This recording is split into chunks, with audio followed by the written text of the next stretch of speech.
Everybody always talks about the easiest reptiles, the hardest reptiles, the most fun reptiles, but nobody talks about the smelliest reptiles. And some of them reek. Today we're going over the top 5 smelliest reptiles that make great pets. My name's Adam, this is Diamond, you're watching Wicked's Wicked Reptiles, stick around.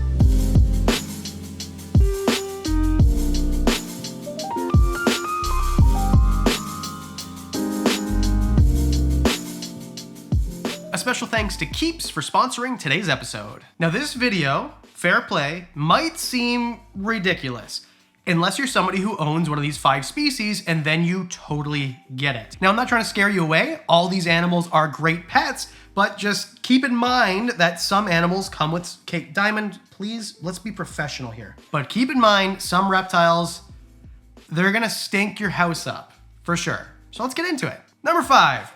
Bearded dragons. Let's just get it over with and let's talk about him since he's right here. Bearded dragons smell when they poop. Their diet is not only insects, but it's vegetation. So it's basically everything. And they eat a lot and they poop a lot. And when they poop and it's fresh, it smells so bad. I remember one time, maybe too much information, I'm gonna tell you anyway. I had one of my bearded dragons, Jackson. He's passed away, RIP Jackson. This is 10, 15 years ago. He was sitting on my shoulder, took him outside, he's sunbathing, cocks his head like this, and just takes the biggest, runniest dump on my chest. Fart up, man.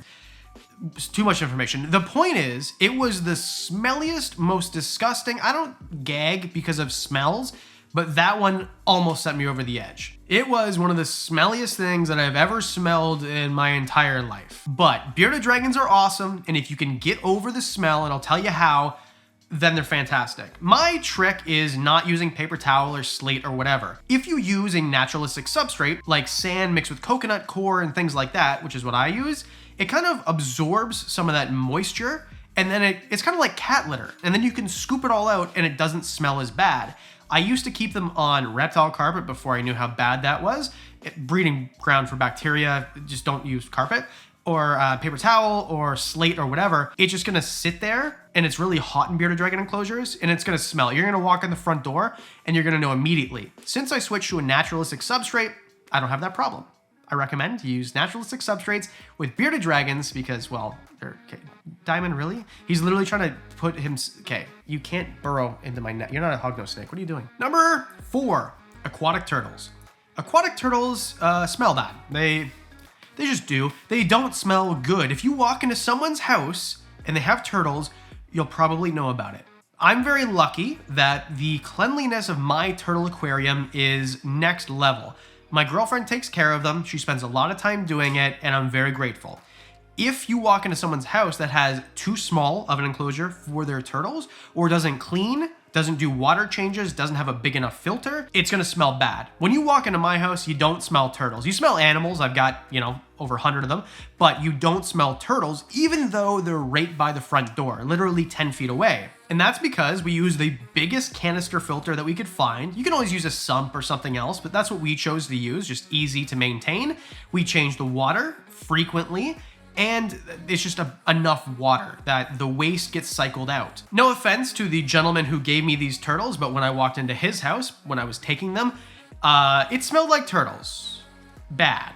And that's just simply because it was a 40-gallon aquarium, or 50, I can't remember, with 2 full-size turtles, a yellow belly slider and a Mississippi map turtle.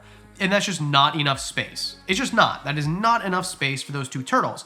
We have a 150-gallon enclosure now, and it's enough space. They do great. I don't smell them. Now, I love having turtles. They're amazing pets. Again, all of these animals are amazing pets. I'm not trying to crap on them at all. No, like pun intended, right? Because it's smelly. But with turtles, I love the fact that I've got a big enough enclosure where I can have them in the water or up on land. They have a land area, of course, with fish in their enclosure, and they swim around. I love this aquarium. They're fun to watch. Turtles are always moving. Ball pythons for some people are boring because they just sit there, right? Or some turtles will sit on the bottom of the tank or wherever.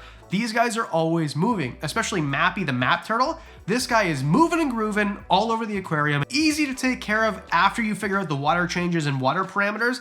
They're basically eating a prepared diet. I sometimes give mine some crickets. I'll throw some crickets in there and they'll be eaten before they drown, of course. Some mealworms, whatever. They do really, really great. I love turtles. They're great, but they smell bad. They stink. We're talking about smelly things, but you know what else stinks? Losing your hair. Take it from me. It turns out that I'm not alone. 2 out of 3 males are going to experience some form of hair loss before their 35th birthday. If you're losing your hair, you gotta shave it or save it, and Keeps makes it possible for men who are starting to lose their hair to save it. And Keeps is a subscription-based service. They offer clinically proven treatments to help stop the symptoms of hair loss. These treatments are research-based, and they are shipped right to your door without you ever stepping into a doctor's office or pharmacy, and typically at about half the cost that you would see if you went to a pharmacy for the same sort of treatment. And your hair goals can be a reality because there's a backbone, there is a support system, 24/7 support system with Keeps. Medical advisors, prescribers, and care specialists available to you 24/7. And it doesn't matter if you're trying to prevent hair loss, simulate hair growth, or just take care of the hair you have right now, it's the best time to do it. Keeps has you covered. All the plans are doctor recommended, and most people start to see results within 6 months. There are no overnight solutions, but with Keeps, your hair goals become a reality. So if you're looking to take care of the hair that you already have, or you're starting to see it thin and you want to make sure it doesn't get any worse, Keeps has you covered directly to your door. And right now, if you go to keeps.com/Wickens, you get 50% off your first order. KEEPS.com/Wickens. Visit keeps.com/Wickens to get 50% off your first order. All right, let's keeps on moving. Let's get back to the video. Number 3, dart frogs. Okay, a couple things. Dart frogs are not reptiles. Let's start there. And also, dart frogs don't smell. In fact, because they live in naturalistic enclosures, they actually kind of smell pretty good. If I stick my nose into one of these enclosures with dart frogs, it smells like nature. But what they eat smells. If you've ever cultured fruit flies, you get it. Fruit flies stink. Not the flies themselves, but the medium that you use. I use the Repashy superfood. I create my own cultures. And for the first few days, up to a week, maybe 2 weeks, it's just a weird smell. They smell so bad. It is one of these, honestly, they could be up on number 1 on the list. It just is such a weird smell, and you can smell it all through my house. I try to keep them locked up in an enclosure behind glass. Like, it doesn't matter. They just freaking stink. Now, with that said, dart frogs are amazing. I love them. And if you just go and buy your fruit flies when the culture is already kind of exploded and some of that food has been taken away, then they don't smell as bad. It's just when they are freshly cultured. And dart frogs are, well, they're little skittles that hop around. I freaking love these guys. I've got all sorts of different species. I love the way that my Pumilios sound, my Santa Isabels. I love the way they sound. The Leucomelas are beautiful. It's my favorite morph. They're black and yellow. I like the fact that the blue ones, my Azuris, my Tinctorius, Dendrobates tinctorius Azuris, I like the way that they are so bold. My Terribilis dart frogs are probably the boldest, and they're beautiful.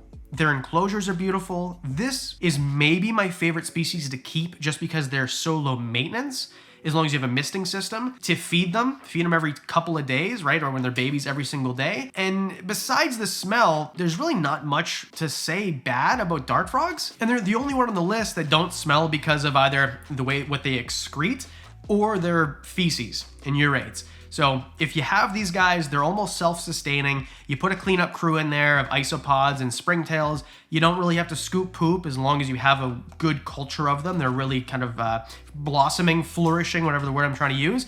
Dart frogs don't smell bad. It's just their food smells terrible. Number 2, hognose snakes.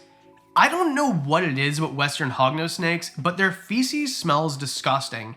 They're such small snakes, and they don't really poop a lot, but when they do, you know it. I've got boa constrictors in here, I've got Duumril's boas in here, I've got ball pythons in here, and when they poop, because it's naturalistic enclosures and substrate and the whole thing, you don't really smell it, but when a hognose snake poops, they're so much smaller, you smell it. As soon as you walk in the door, I know my hognose snakes have pooped, especially the big ones. The babies, not so much, but Ekans, the big girl, if she poops, you know it. Not only that, now, this isn't really so much true with Western hognose snakes, although it's possible, but Easterns especially can also musk on you, and the musk is disgusting. This goes with most colubrids, or well, some colubrids anyway. The musk smells disgusting. Hognose snakes are great. They're beautiful. They're fantastic. They come in so many morphs. They have these cute little shovel noses. They've got these keeled scales that feel way different than most other types of scales, and they look different too. Just overall, they're super unique. It was my first snake, actually, is a Western hognose snake. So one of my favorite animals in my collection, one of my favorite animals in the world, and just overall, they're really great pets. Keep in mind, they're rear fang venomous, not enough to hurt humans mostly, unless you're allergic to them like you would be with a bee sting or something like that. But just something to keep in mind and something I mentioned. And actually people like that. It's kind of like a bad boy thing to have a venomous snake that isn't actually venomous, because I don't think most people should keep venomous snakes. It's not a good idea. But hognose snakes, keeping those, I think that's a great idea. Okay, number one, I know we talk about them too much. Monkey tail skinks. There is nothing remotely close to how stinky my monkey tail enclosure gets immediately after they drop a deuce. Immediately after they're done cutting fudge, the smell that emanates from the enclosure is disgusting. I have them in a great enclosure. It's naturalistic. It's bioactive, there's a cleanup crew, but they eat a lot, therefore they poop a lot. They have the smelliest poop of any herbivore that I have ever encountered. My office is across the hall from my bedroom. My office door stays closed at night. In the morning, I wake up and walk across the hall. Before my hand hits the doorknob, I know if they've pooped because it is such a pungent odor that smacks you in the face. And also, monkey tail skinks. What's with always pooping in the clean water? Are you a human? Do you want a toilet in there? What is it about your poops that need to be put in the clean water? I have such a tiny water dish now because I figured, I have too big of a water dish and they can't poop anywhere else because it's taking up, no. I put if you could put a bottle cap in there full of water and they would poop in it. There's so much poop and it's always in clean water. Why? Now we've talked about them forever and always and too much, so I won't beat a dead horse here, but monkey tail skinks are amazing. They like to live in groups. This is fantastic. A lot of people like keeping reptiles in groups, but most reptiles don't like being kept in groups. You don't have to worry about that with monkey tail skinks. Oh, and monkey tail skink babies eat the feces of the mother. Ugh, you guys nasty. Anyway, although they're stinky, they're amazing. I love handling them. They've got these big giant claws, so be careful of those. And they've got a very strong bite, but when they're socialized, they're beautiful animals. I can't say enough good things about monkey tail skinks. I won't stop saying good things about monkey tail skinks. Monkey tail, monkey tail, monkey tail skink. That's gonna be the name of my first rap album. All right, there you go. That's it. Those are the 5 stinkiest, smelliest reptiles that you could possibly keep. Was this a stupid video? Would you like to see other crazy videos like this that don't really make a lot of sense, but when you watch them, it actually helps you with your buying decision? I hope it did. Let me know in the comment section below. And I want to say thank you. If you hit like and subscribe, I don't know why they're both thumbs. That would be fantastic. It helps this channel so much. And for those who want to try it, Patreon, for as little as $1 a month, you get discounts on the merch, Bitey Boys Club, that's him. Diamond. You get to know about things in my collection. You know about the monkey tail skinks way before I'm making this crazy enclosure that's already on Patreon. You can watch it there. For as little as $1 a month, you can watch videos early and all of that. And that's it. Because I do videos twice a week, that means I'll see you in the next one.